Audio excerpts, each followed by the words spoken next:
ఇక మొంతా తుఫాన్ హెచ్చరికల నేపథ్యంలో సముద్రంలో అలల తాకిడి తీవ్రంగా ఉండడంతో ఈ నెల 29 వరకు చీరాలలో అన్ని బీచ్లను తాత్కాలికంగా మూసివేయాలని కలెక్టర్ వినోద్ కుమార్ అధికారులను ఆదేశించారు. కార్తీక మాసం కావడంతో యాత్రికులు భక్తులు పవిత్ర స్నానాలకు అధికంగా వస్తారు కాబట్టి చీరాల వేట్లపాలెం మండలాల్లోని వాడరేవు, రామాపురం, పొట్టి సుబ్బయ్యపాలెం బీచ్లను పోలీసులు మూసివేసి సందర్శకులు ఎవరూ వెళ్లకుండా తీరం వెంబడి గస్తీ ఏర్పాటు చేశారు. సముద్ర తీర ప్రాంతాలకు వచ్చే రోడ్లపై పోలీసులు చెక్పోస్టులు ఏర్పాటు చేసి చర్యలు తీసుకుంటున్నామని డీఎస్పీ మోయిన్ తెలిపారు. తుఫాన్ తీరం దాటే వరకు మత్స్యకారులు వేటకు వెళ్లవద్దంటూ ఆర్డీఓ చంద్రశేఖర్ నాయుడు ఆదేశాలు జారీ చేశారు.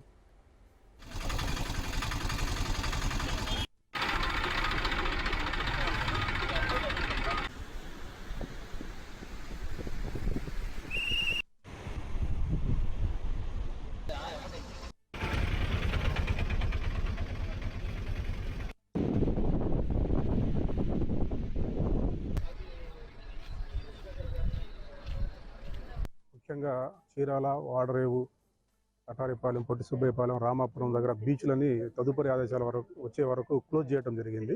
ఈ ఎవరు కూడా పర్యాటకులుగా కార్తీక సోమవారం సందర్భంగా, కార్తీక మాసం సందర్భంగా వచ్చేవాళ్ళు కూడా ఎవరు కూడా రాకూడదు అని చెప్పేసి విస్తృతంగా ప్రచారం చేయడం జరిగింది. అట్లాగే ఎవరు కూడా సముద్ర తీరంలోకి రాకుండా బ్యారికేడ్స్ ఏర్పాటు చేయడం జరిగింది, చెక్ పోస్ట్ ఏర్పాటు చేయడం జరిగింది. సైక్లోన్ ప్రభావంతో ఇక్కడ తీర ప్రాంతాలైన వాడరేవు, రామాపురము, పొట్టి సుబ్బయ్యపాలెము, అలాగే చిన్న గంజాం మండలంలోని మోటుపల్లి, పెద్ద గంజాం అన్ని మండలాల కేంద్రాల్లో కూడా ప్రజలను సురక్షితమైన ప్రాంతాలకు తరలిస్తున్నాము. ఈ 3 రోజులు పూర్తిగా బారికేడ్లు పెట్టి ఎక్కడ కూడా పర్యాటకులు కూడా ఎవరు రాకూడదని పూర్తిగా ఆదేశాలు జారీ చేసి ఉన్నాము. అలాగే బాలింతలు, అలాగే చిన్నపిల్లలు, వృద్ధులు, ఎక్కడైతే హౌస్ హోల్డ్స్ చాలా పక్కా బిల్లులు లేవు వాళ్ళందరినీ కూడా షెల్టర్ కేంద్రాలకు తరలిస్తున్నామండి. అక్కడ కావాల్సిన అన్ని సౌకర్యాలు కల్పిస్తున్నాము. అలాగే ఫిషర్ మ్యాన్ ఎవరన్నా కూడా సముద్ర ప్రాంతాలకు వెళ్ళుంటే పూర్తిగా రప్పించాం బ్యాక్. ఇంకెవరన్నా కూడా ఉంటే